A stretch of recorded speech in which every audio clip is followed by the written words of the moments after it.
and welcome back to our Yellow Cow Chat session. We meet here every Friday to talk about different issues happening in the workplace, life, and everything in between. In today's episode, we are going to talk about shifts and trends in the HR space. We have here with us Mr. Makoye Ngofillo. He is the head of HR from Equity Bank, and he's been working in the HR field for about 15 years.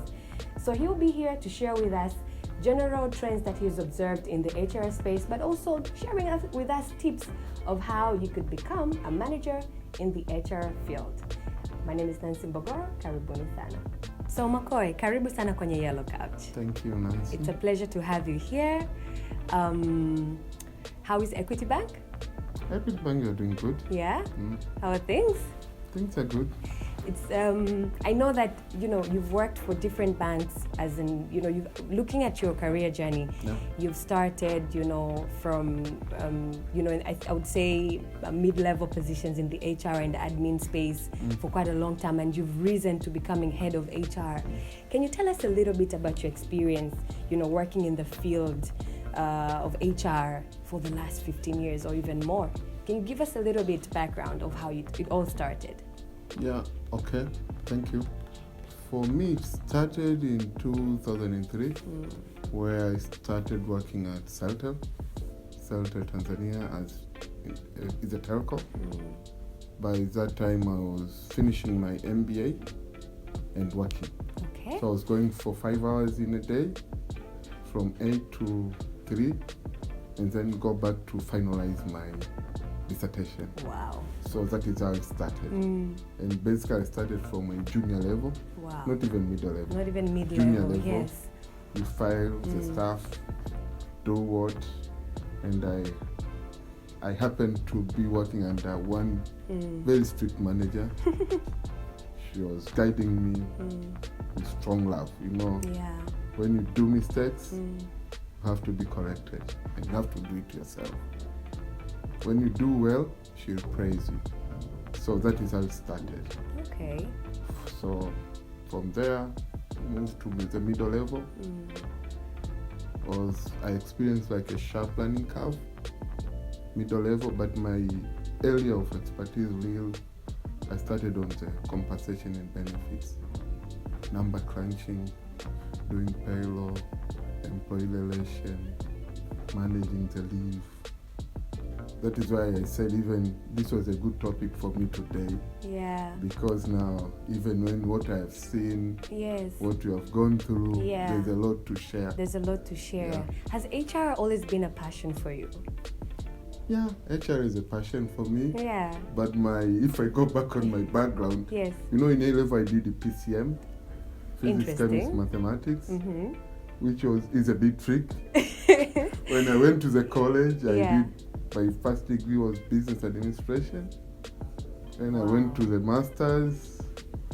There was like a debate. Some guys, they say, okay, maybe you do finance. Maybe I said, no, I'm going to do HR. I don't want to go to do CPA or those kind of stuff. But I was always strong on numbers. Maybe that is why even in HR, my focus was more on the other side of HR. Compensation and benefits, those payroll, what data analytics, those kind of stuff. So would you say that the HR space has evolved over time? And if yes, what are the notable changes that are very significant and that are currently now being employed? On HR, a lot has happened in HR. We have to be very honest. Number one, I'll go on automation. A lot of processes have been automated. A lot of technological advancement has come in HR space, which has made even the work to change. The way we used to do it, like we all normally used to keep our leave data on an Excel. A guy in Mwanza, when he wants to apply for a leave, we'll send a hard copy. Oh, wow. We put on an Excel, got it signed, approved. So you'd send it by bus all the way to Mwanza? It was somehow EMS or DHL, but it wasn't user-friendly. Yeah. So now it came automation. You are in Mwanza, you are anywhere, log in the system, update your data, send, things keeps on moving. That was key for me, the technology. Number two, for us in Tanzania, also it came changes in labor law. We used to have security of employment, those kind of laws. But in 2004, there was a change in labor law. With the new labor law, which are even applicable now, came in. With the exception of maybe when there's a change, they do repeal some of the laws. But generally, the change came in 2004. And then number three, for me, the workforce.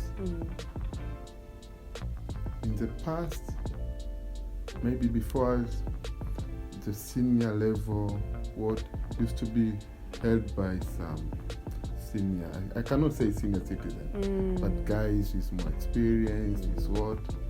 But the trend changed over the period. As long as you're capable of doing it, you can deliver the job, you'll be given an opportunity. What do you think triggered? Yes. Just, I know you have more points. Yes. I think the generation change. Those guys are more aware of what they want, and they are more aware of their capability. You mean the current generation? Yes. All you need is to trust them. Give them an opportunity. They're going to filter themselves. The bad apples will churn out. The good and strong guys will remain, and they'll climb the ladder. That is it. There's no real, I can't say there's real like rocket science. Everybody, they have our desire and our passion are different. What happened to the older generation? Older generations, they have to adapt to the change. Yeah, you have to adapt to work with the young people with different needs, with different requirements. At the end of the day, what you are looking for is for an organization to achieve its objective and goals. So it really is a blend. Like me, I'm 45 plus, yes, but I'm working with guys who are 30, 29. So it's for us to adapt, and for them to adapt, we move on. And then I wanted to check to also spoke on HR. Yes. In those years also, there was a new concept which came in HR, which changed a lot. HR field. Have you heard of business partnering model? I have heard so far. HR, business partner, HR, yes. That came in also during the period. I think the book was written, I don't know the year, but by one professor from USA, Dave Ulrich. He came with a business partnering model. And basically what he said was, for HR to function, to add value to the organization, it needs to do certain things. And for him, it's not about the title, but what value are you going to add?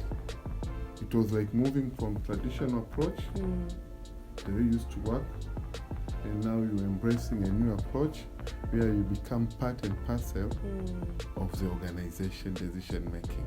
So basically, even in HR, I said HR should be like having three key functions. You're having center of expertise. These are back office guys, like resourcing manager, compensation benefit manager, training manager, or what. And then number two, you needed to have business partners. These are front office guys. These are the guys now who will be working with you in functions. Like if you have finance, you can have a business partner for finance. So this guy is the front office. Anything finance they need to do regarding people, resourcing, training, understanding their need, feedback and everything, this guy is a contact. Okay. And he's part and parcel of finance. Okay. And then there's a shared service. These are common services, which all employees in the organization need those services. You'll go to payroll, those are the people who do it. Some of the employee services, those are the people who do it. So those, and then again, I wanted to add. Yeah. Oh, you wanted to ask a question? No. Continue. Yes. No, on business partnering, I'm done. Yes. So you become part and parcel of the. So all these three units are part of HR now. Yes. Wow. it took away, like you have resourcing manager, training manager, compensation benefit manager. Now it took away, it created like 3 functions. Then on those functions, you get resourcing manager, you go to the center of expertise. Those you are expert on your area, you remain an expert. But a guy who goes to like research team to be their partner, understand everything on the research, what are their challenges and everything, that is a business partner and on the common service. Also during those periods also there was a change which I wanted also to share here. Outsourcing model came in very strong in Tanzania. And the idea on outsourcing model was, as an organization, you should focus on the core business. On your core business. What you're not strong on, you should give to the guys who are strong. And the good examples on outsourcing, you go to telecom, because I have an experience on telecom. You'll find it very strongly. And the areas which we did a lot of outsourcing in telecoms, it was on engineering work, because the job, by that time, the job of Airtel, Vodacom or Tigo was to sell airtime. What you want is to sell airtime. That is our core competence, selling airtime. The rest of the stuff, it wasn't our core competence. It wasn't our core competence to go and maintain towers. So those kind of stuff. So everything core remained internally, and non-core function, which are critical by the way. We outsourced to people who can do a better job. So have these outsourcing entities now, the entities where you outsource to, have they always existed, or they also came out as a result of the need, when this model now started to emerge? I think it was a change in the business operation models from a lot of organizations, which it triggered the outsourcing model. Because like the likes of Ericsson, they're suppliers of telco equipment. So they know their stuff. This is our switch, this is how we can do it. Or Nokia, Siemens, maybe Alcatel, maybe Huawei, they know their stuff. So by the moment to give them, this is your camera, Canon, you are manufacturer of Canon, I want you to take care. But I'll be using your camera on 1, 2, 3. But the rest, it's if it doesn't maintenance work, and everything, I'll come back to you. So that one also changed even on customer service, but also it comes with some implication. Maybe we felt later on, maybe the quality of service went down somehow. Really? No, that was, somehow it went down. Because now you feel like outsourced employee, especially on customer service, they felt like they're not part of the organization. Okay, so makes those sense. are some of the challenges which we also... Is this also the space where recruitment firms and human capital agencies such as Empower also started to emerge? I think those on human capital firms, they started before. But if you look on the idea, the rationale behind it, you might find it's more or less the same. As HR department, how many people do I need to recruit in a year? Maybe 30 or 40. Plus replacement, maybe 20. When you add up 60, do I need to hire 5 people to hire 60 people? You find out no. Can somebody do that service for us? Yes. If somebody can do it for you, all you need is maybe a person who can coordinate 1 or 2. The rest, I give it to you. I save cost, I save time, I improve on turnaround time. So for me, I spoke on automation. And technology also has come out very strong. So would you say now, given that you've mentioned a couple of points, given that they are the strongest, trends and shifts that you've seen in HR, there some of the shifts and trends you've seen in HR. Which one stands out of the, the points that you've mentioned? Which one stands out as the strongest major change that has revolutionized the HR space in Tanzania or even in the world? For me, Yeah. I'll be blunt on that. I think technological changes have made a big impact in the way we work, even creating efficiency. Yeah. Even some of the organization, even performance management system is already automated. Yeah. The automation. So for me, that is key. Number two, also changing the mindset. When the guy presented the new model in HR, it was adopted. If you go here in DA, I think most of the big organizations, they they have adopted that model. the business partner model. Yeah. Maybe there will be a different minor approach. The issue is about the model. Yeah. It's not about the title and called HR business partner. No, it's the model. The model How itself. do you operate? HR are given more space in the boardroom. You are part and parcel of the every decision which is made by the business. Yes. I think those for me are key. Stands out. On that very same note, what trends currently exist in the global market out there in the world that you wish they would be incorporated locally in Tanzania? The world has changed a lot. We are working like it's a global village. Anything which happens, whether in USA, could also instantly happen here. Like a few years ago, if you could have the person to allow employees to work from home, nobody could have accepted. But because of COVID-19 pandemic, a lot of organizations have adapted. It was like a virus on its own. Yes, working from home. Yeah. So for me,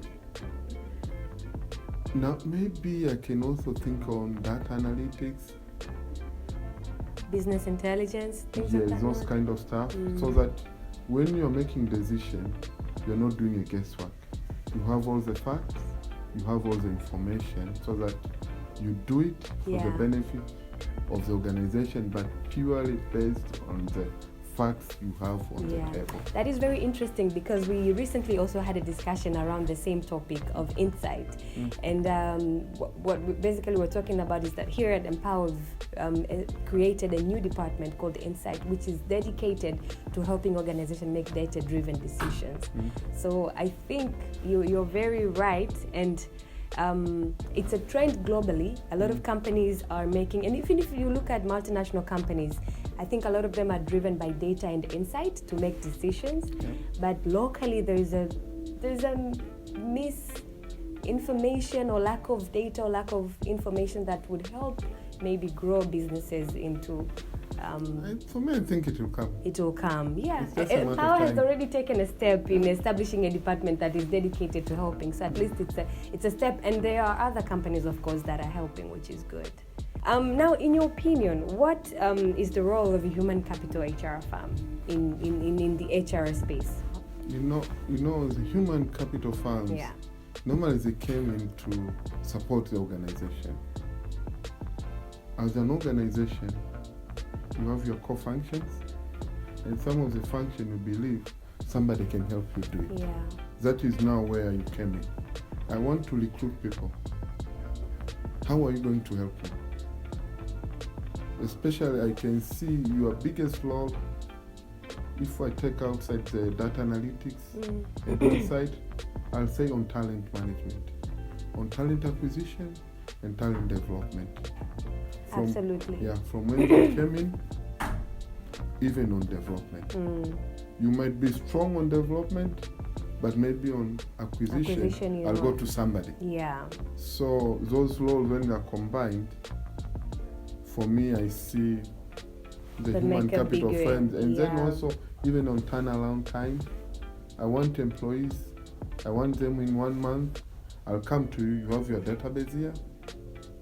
You'll be able to pick from your system. We move ahead. That is very true. We play a very key role in helping organizations, and they're very small in nature. I would say a lot of human capital firms in Tanzania are small in nature, but the role they play in supporting organizations is very huge.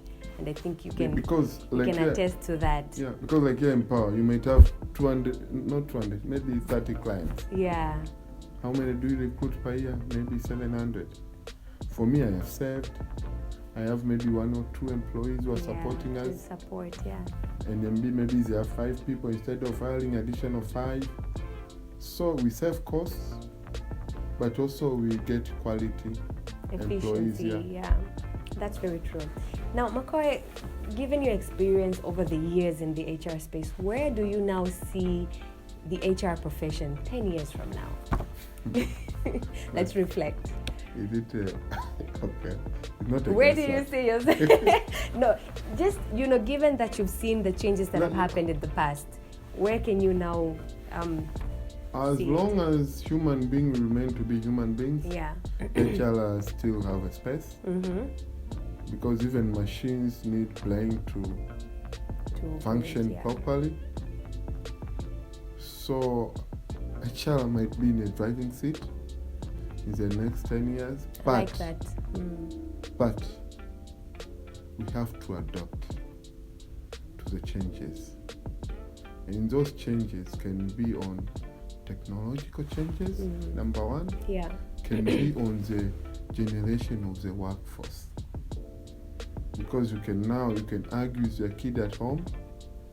The guy will be very confident, young boy, but very confident. But maybe in the past, the boy could not stand up to say, Dad, maybe this is how it can be done. Yeah. So we are grooming those kind of resources which will come to take over. So HR should be prepared. It needs to adapt.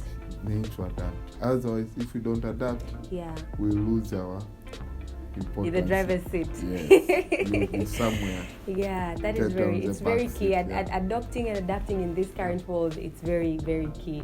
So now for our final point and question to you, Mr. Makoye, what advice can you give to young people aspiring to enter into the HR profession?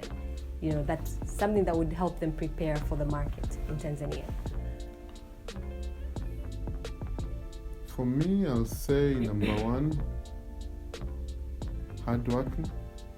When you got an opportunity, you have to work hard. Number two, for me, I'll say on positive attitude.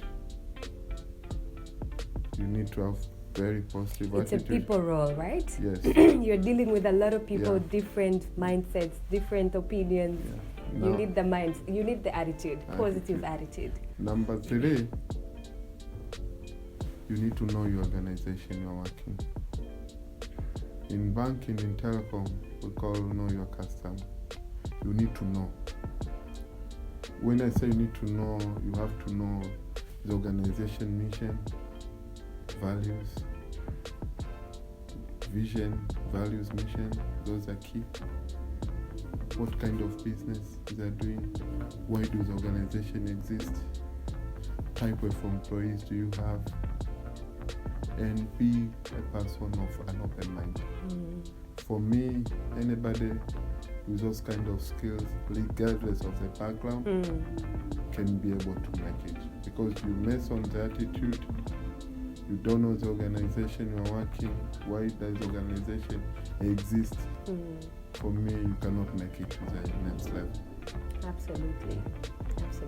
That was very, very insightful. Yeah. So I think we've had a very great discussion, Makoye. Sure. I'm afraid we have to. Time is not on our side. But you still had more to share. No, I'm afraid. But no, it's okay. Yes, it's okay. Yes. I'm sure there's ways to reach to you so they can maybe shoot questions at you. You've worked with. You have so much experience in the HR field. I'm sure you're available on social networks. But also you can reach out to us and we'll connect you to Mr. Makoye, and he'll be happy to take on your questions. Yeah. For me, I think my key takeaway point from our discussion is that, despite the changes in the, in the world with advancements in technology and automation, HR position is still very critical, and I think Makoye made it very clear that HRs will be, taking the driver's seat in this. If it's a robot, a machine, they're going to still be the drivers of this machine. We still need that human touch in organizations. So I think there's still so much opportunity. Key things for you to do is to adapt, innovate, continue learning, and have an open mindset. So that will carry you through no matter the changes. So thank you so much. I think you've shared with us so much. That is enough for today. I appreciate the opportunity to share few I know. Yes. I'm sure you had more. We're going to invite you as well. If you're an aspiring HR professional, if you are someone that has been practicing the field, you can visit our website. If you want to share your ideas, become a mover, write your articles, share your videos, give us your thoughts, and of course our community will be engaging with you and reading and viewing your content. So I have nothing more to say. Up until next time, next Friday, we'll meet here on this yellow couch to speak to another industry speaker. So until then, Makoye and I are signing out. Asanteni sana. Bye-bye.